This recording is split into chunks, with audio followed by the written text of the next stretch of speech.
자, 이런 상황 속에서 문재인 정부가 출범을 했던 거예요. 경제와 산업 구조가 다 이렇게 망가진 상황 속에서요. 이걸 비유적으로 표현하면 이런 겁니다. 우리가 살고 있는 마을에 그러니까 저 물이 넘치는 걸 막기 위해서 이렇게 뚝을 짓고 살았었어요. 근데 이 뚝을 오래 쓰다 보니까는 뚝이 금이 가다가 드디어 이게 무너졌어요. 뚝이요. 그럼 물이 범람할 게 아닙니까요? 물이 범람하면 사람들이 물에 빠져서 생명의 위협을 받죠. 그리고 집도 침수할 게 아닙니까? 그럼 정부가 해야 될 일은 뭐죠? 일단 가장 급한 건 뭡니까? 사람들의 생명을 구해내야 되죠. 그리고 임시 주거시설도 제공해 줘야 되죠. 이게 바로 뭐냐? 문재인 정부가 얘기하는 이게 공정경제 부분인 겁니다. 공정경제 부분이었던 거예요. 근본적인 것은 뭡니까? 뚝을 재건을 해야 되겠죠. 이게 바로 혁신성장 부분인 거예요. 산업을 재편하는 이 얘기예요. 그런데 문재인 정부 지난 3년 동안에 이 급한 불은 끈 거예요. 사람들이 목숨의 위협을 받고 집이 침수하고 이런 사태는 어느 정도 해결한 거예요. 예를 들어서 소득이 그러니까 우리가 뭐 다 이렇게 보여줄 필요는 없고 19년 4분기를 보게 되면요. 전체 가계가 다 1년 전에 비해서 증가로 바뀌게 됩니다. 바뀌게 되고요. 그리고 특히 뭐냐면은 하위 가계일수록 소득 하위 계층일수록 소득 증가율이 더 높습니다. 그러다 보니까는 소득 분배도 약간 개선되기 시작합니다. 문재인 정부 들어와서요. 그래서 양극화가 해소되기 시작하는 거죠. 그리고 특히 OECD에서 우리나라가 저임금 근로자가 굉장히 높은 나라로 악명이 높은데 이게 20% 밑으로 이게 수십 년간 20%대에 있었었는데 처음으로 20% 밑으로 떨어집니다. 저임금 근로자 비중도요. 이게 최저임금 인상의 효과였던 거예요. 예? 최저임금 인상의 효과였던 거예요. 그리고 이제 5분위 배열, 양극화를 얘기하는 거죠. 하위 20%하고 상위 20%가 소득 격차요. 이것도 5배 밑으로 처음으로 떨어집니다. 처음으로요. 양극화도 좀 개선되죠. 이게 소위 말해서 문재인 정부에서 공정경제에 어떤 하나의 성과였던 것들이에요. 그런데 아까 앞에서 얘기했듯이 최저임금 인상을 멈췄단 말이에요. 왜? 그 저부가가치 사업자들이 죽는다고 아우성친 거예요. 그 사람들이 출구를 만들어주는 일이 바로 뭐냐? 혁신성장 부분인 거예요. 자, 그래서 이 고용지표도 양적으로는 그러니까는 역대 최고를 나타낼 정도로 그러니까 개선됐단 말이에요. 양적으로는요. 근데 질적으로 우리가 일자리가 아직 개선되지 못하고 있잖아요. 그렇죠? 이게 바로 뭡니까? 고부가가치 사업장이 많이 사업이 만들어져야지만이 이것도 그러니까 좋은 일자리가 많이 나올 수밖에 없는 거잖아요. 그렇죠? 그래서 이 성장률 같은 경우도 굉장히 선방을 한 거예요. 왜냐하면 금융위기 이후에 전 세계 성장률이 다 이렇게 하락하고 있었어요. 2017년도에 세계 경제가 잠깐 반짝할 때 우리나라도 그 당시에 문재인 정부에서 3.1%로 가장 성장률 좋았을 때 3%대 달성했었죠. 세계 경제하고 같이 갈 수밖에 없어요. 이제는 혼자 성장을 할 수가 없는 나라예요. 그런 점에서 우리나라가 선진국 평균보다는 그래도 높게 유지한 거예요. 지난 3년 동안에요. 3년 동안에. 자, 그런데 이렇게 갔는데 문제는 뭐냐면요. 자, 우리한테 지금 남아있는 건 이 혁신성장 부분이라 이거예요. 지난 시간에 제가 얘기를 했었죠. 디지털 한국판 뉴딜과 관련해서요. 혁신성장 부분인 거예요. 근데 이게 이 공정성 강화도 그러니까 우리가 공정성 강화 부분도 좀 이제 우리가 눈을 돌려가지고 최저임금만 초점을 맞추지 말고 공정성을 강화할 부분이 굉장히 많아요. 특히 어디에 있느냐? 금융 부분입니다. 금융 부분이 굉장히 기울어진 운동장이에요. 경제적인 취약계층들은 이 금융이 굉장히 기울어진 운동장이에요. 우리가 돈을 빌리려면은 크게 신용대출하고 담보대출 두 가지가 있죠. 근데 신용대출은 신용등급 7등급 이하는 시중은행 이용할 수 없어요. 이금융권으로 가야 돼요. 이금융권 가는 순간에 금리 얼마나 높은지 알잖아요. 그렇죠? 사실상 자활을 못합니다. 빚내서 빚 갚는 악순환에 빠져요. 그만큼 경제적인 취약계층들은 자활을 하기에 굉장히 힘든 이런 조건이에요. 금융이요. 그래서 제가 금융민주화, 한국은행 민주화가 필요하다는 게 바로 이겁니다. 자, 자영업자의 우리가 이 부채가 지난해 3월 말 기준으로 636조 원이 넘습니다. 이게 한국은행 자료예요. 여기에 만약에 우리가 이 636조에 연 1% 금리만 하더라도 얼마입니까? 한 6조 4천억 원 되잖아요. 한 연 1%만 금리를 낮춰줘도 자영업자들의 부채에 대해서요. 6조 4천억 원 정도의 그러니까 금융비용이 세이브된다 이거예요. 자영업자들이요. 자영업자들이 고용하고 있는 최저임금 근로자들의 인건비를 10,000원으로 인상시켜줬을 때 작년에 8,350원에서 1,650원 인상시켜줬을 때 전체 인건비가 얼마 증가하느냐 제가 계산해 보니까요. 한 4조 원도 채 안 들어요. 그러면 인건비 10,000원으로 인상해주고 금융비용 그러니까 예? 이걸 전략시켜주게 되면은 자영업자들 받을 수 있지 않습니까? 이 방법 이런 방법을 제가 작년에 도입하면은 최저임금 1만 원 달성 가능하다. 문재인 대통령 2020년 최저임금 1만 원 달성 공약 실현 가능하다. 이런 얘기를 제가 작년에 방송에서 엄청 얘기했었어요. 참모들이 이걸 제대로 추진을 못한 거죠. 그렇죠? 중소기업도 마찬가지로 대출 엄청 많고요. 근데 기본적으로는 그런 거는 일회성입니다. 1만 원까지 그러니까 일회성으로 그 정도 되어져요. 근데 계속해서 금리를 낮춰주는 수는 없잖아요. 마냥 낮출 수는 없잖아요. 금리도 하한선이 있는 거니까요. 그 결국은 뭐냐면 경쟁력이 없는 산업은 자연적으로 구조조정이 돼야 되는 거예요. 그 대신 그 구조조정된 기업들이 고부가가치로 옮겨갈 수 있게 마련해줘야 되는 거죠. 그게 바로 산업재편인 겁니다. 제조업을 대신할 수 있는 산업들이 만들어져야 되는 거예요. 그렇죠? 자, 문재인 정부에 들어서도 제조업의 일자리는 한 16만 5천 명이 줄어들고 있어요. 빨리 그러니까 제조업의 역할을 할 수 있는 산업들을 만들어야 되는 거예요. 그렇죠? 자, 우리나라 같은 경우는 제가 이 그림 몇 번 보여드렸죠. 로봇 밀도입니다. 우리나라는 로봇 도입 속도가 굉장히 빠른 나라예요. 예? 그 얘기는 뭐냐면 제조업의 노동자들의 숙련도가 자동화 기술에 굉장히 취약하다는 겁니다. 제조 부분과 관련된 숙련도다 보니까 그런 거예요. 그래서 앞으로 인공지능형 자동화가 진행될수록 굉장히 타격이 심할 수밖에 없어요. 우리나라 일자리, 제조업 일자리 더더군다나요. 자, 그래서 이 제조업의 역할이 축소되는 상황 속에서 대안을 만드는 게 이게 우리 경제의 바로 혁신성장의 내용이고 이거를 해결해야지만이 우리 경제가 이 정체 상황에서 돌파할 수 있다는 얘기입니다. 그 얘기를 제가 왜 하냐면은 자, 요 문제를 잠깐 제가 미리 잠깐 좀 보여드릴게요.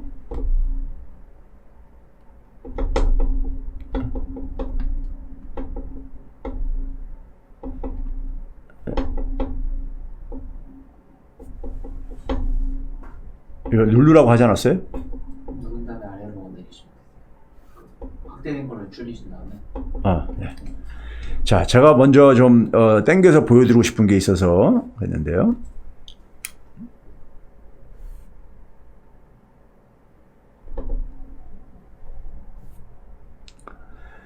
자, 부동산 문제에 대해서 관심이 많으실 텐데요. 오늘 이제 강의에서 아마 여러분들 자, 제가 이제 산업재편이 실패하는 한 두더지 잡기식 대책은 부동산에 있어서 두더지 잡기식 대책은 반복될 수밖에 없다. 예? 제가 이 얘기를 하는 이유가요. 제가 이제 JTBC 출연해서도 이런 얘기를 짧게 했었는데 계속해서 그러니까는 계속해서 그 이 어느 지역이 집값이 오르게 되면 그 지역의 맞춤형, 소위 핀셋형 이 규제 대책이 계속 쏟아져 나오고 있죠. 예?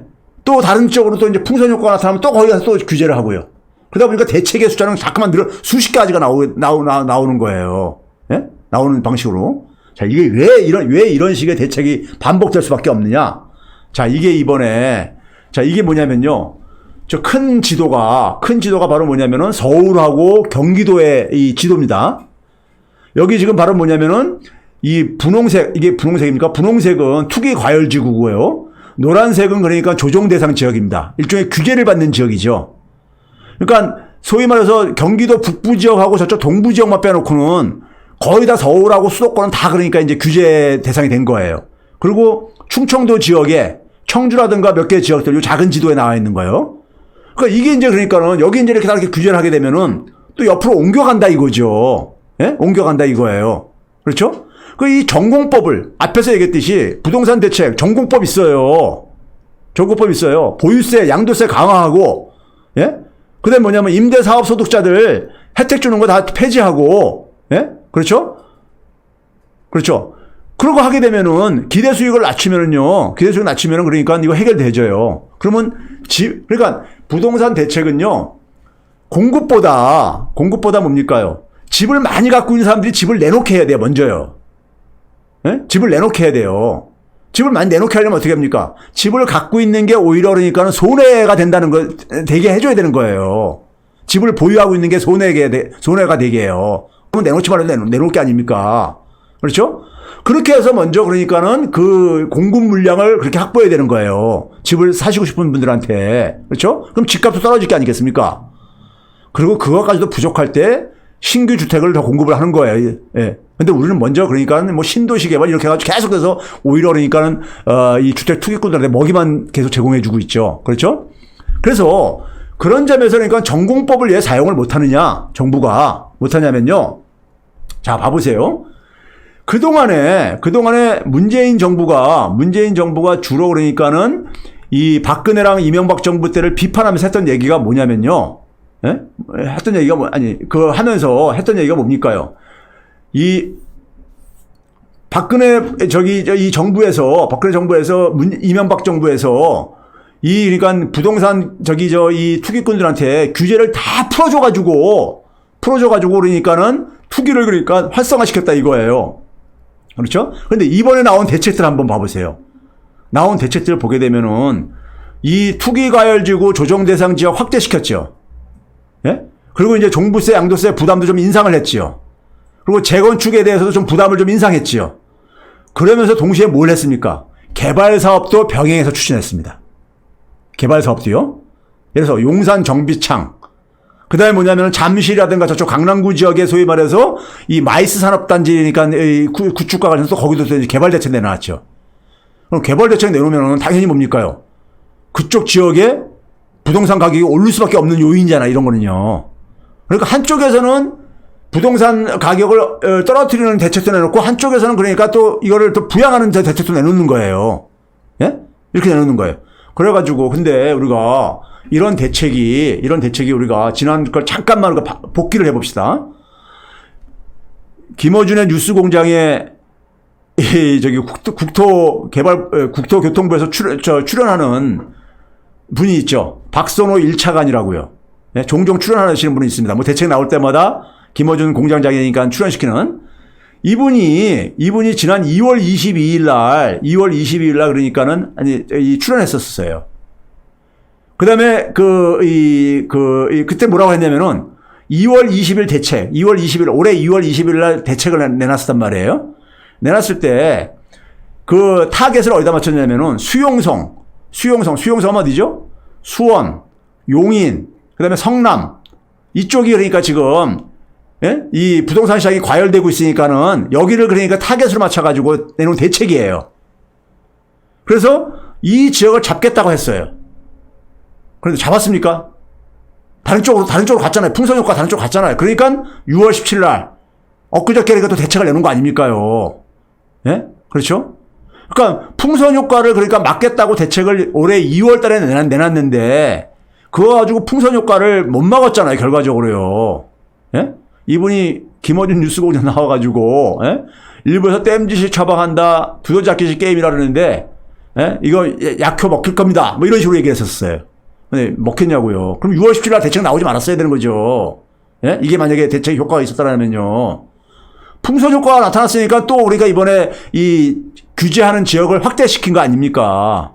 그렇죠? 그런 점에서 정부가 두더지잡기식 게임으로 하게 되면은 근본적인 해결은 안 된다 이거예요. 그러면서 규제만 자꾸만 늘어나게 돼 있어요. 예?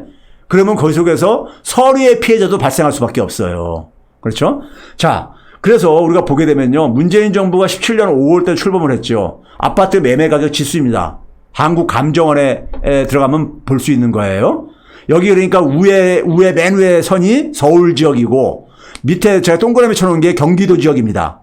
최근에 그러니까는 지난해 그러니까는 대통령께서 11월 달에 그러니까는 국민들과의 대화를 하면서 정권 초기로 되돌려 놓겠다 하는 이런 얘기 한 이후에 경기도 지역이 지금 빨간 동그라미 해놓듯이 최근까지 이렇게 쫙 올라간 겁니다.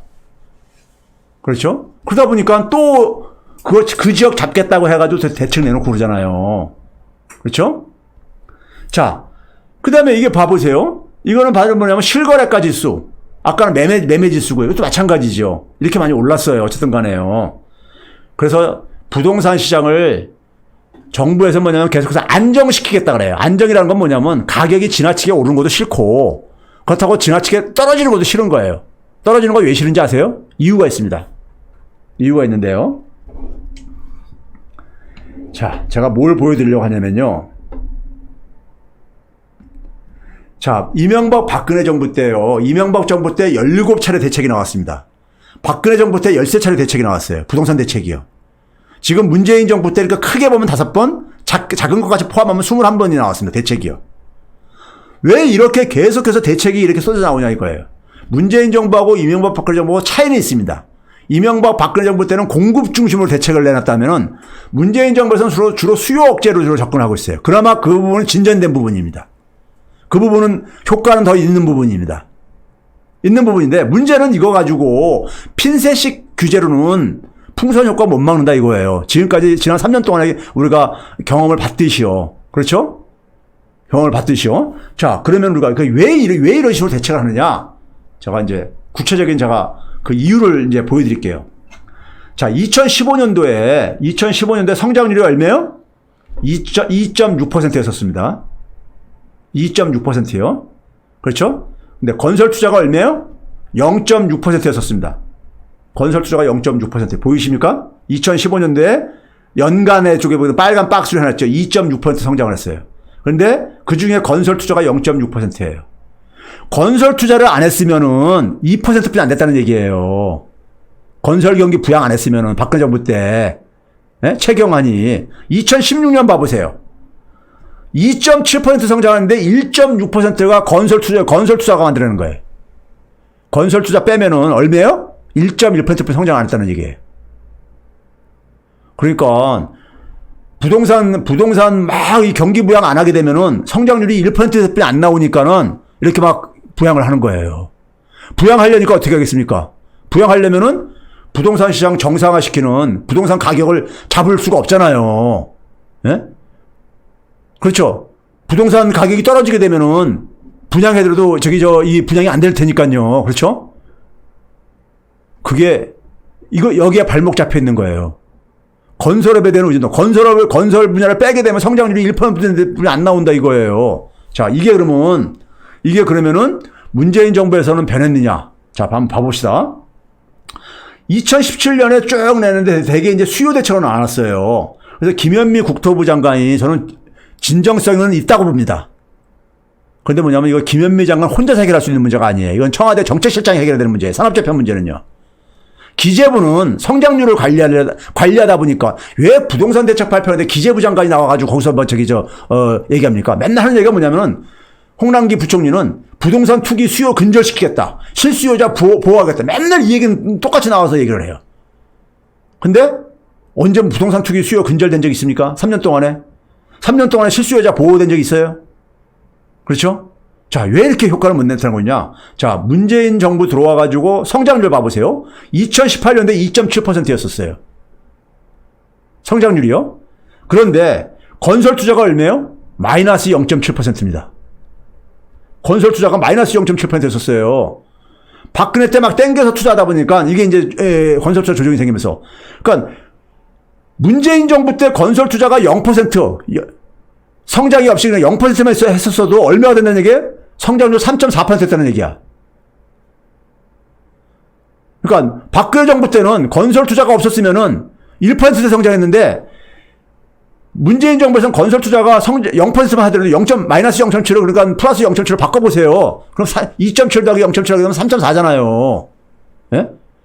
그러니까 문재인 정부가 이렇게 그나마 건설 투자가 마이너스 0.7 하는 가운데서도 2.7을 달성한 거는요. 이게 뭐냐? 이게 소득주 성장의 정책의 효과인 거예요. 2019년도 봐보세요. 마이너스 0.5%지요. 건설 투자가요. 근데 우리가 연간은 2.0%였었어요. 그렇죠? 근데 이것도 만약에 건설 투자가 0%만 됐었어 보세요. 그럼 2.5% 했었던 거야.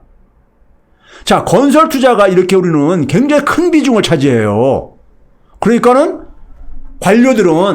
경제 관료들은요, 이 성장률 가지고 대통령한테 그러니까는 이 신임을 받고 싶어 하는 거야.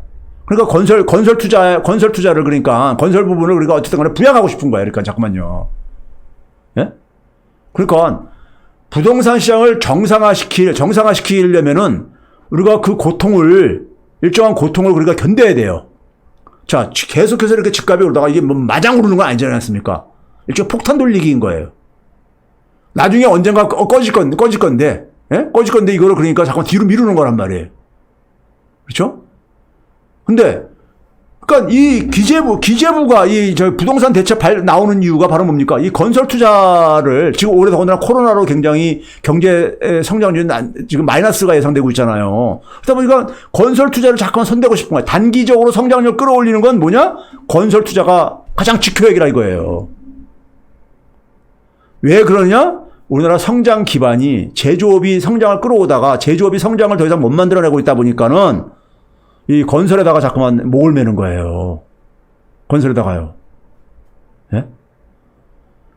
그래서 산업 재편이 안 되는 한에 있어서는요, 계속해서 이렇게 건설 투자에 그러니까 이 마약에 그러니까 빠져가지고, 그러니까 건설 투자를 가지고 성장률 끌어올리려고 하니까 제대로 된 부동산 대책이 나올 수가 있냐고요.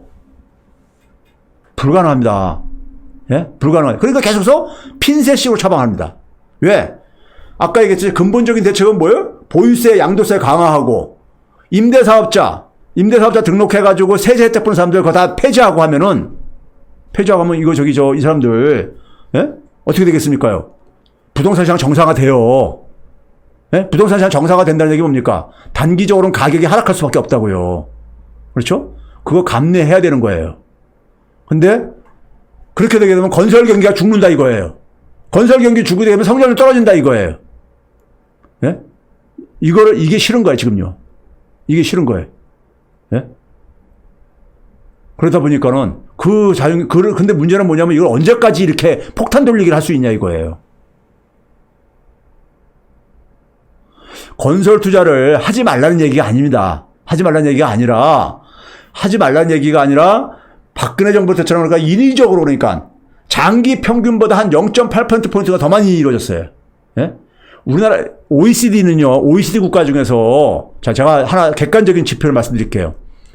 우리나라랑 소득이 비슷한 OECD 국가들에서는 건설 투자가 성장률에서 기여하는 게 0.1%포인트입니다. 0.1%포인트요. 근데 아까 봤듯이 박근혜 정부 때 얼마요? 0.6에서 1.6%포인트를 그러니까 건설 투자가 만들어냈다고요. 그러니까 많게는 16배까지 그러니까는 건설 투자 가지고 성장률을 만들어낸 거예요. 그러니까 이게 너무 과도하다는 거죠. 과도하다는 거예요. 건설 투자가 전혀 그러니까 백해무익하다는 게 아니라요. 예? 왜 이렇게 됐느냐? 건설 투자마저 안 이루어지게 되면은 성장률이 그러니까 뚝 떨어진다 이거예요. 예? 뚝 떨어진다 이거예요. 박근혜 정부에서는 1%가 떨어졌고, 지금 문재인 정부에서 2%가 떨어진 이유가 건설 투자가 이게 침체돼 있어서 그런 거예요. 그러니까 부동산 시장 정상화를 못하고 있는 겁니다. 예? 못하고 있는 거예요. 여기에 발목 잡혀 있는 거예요.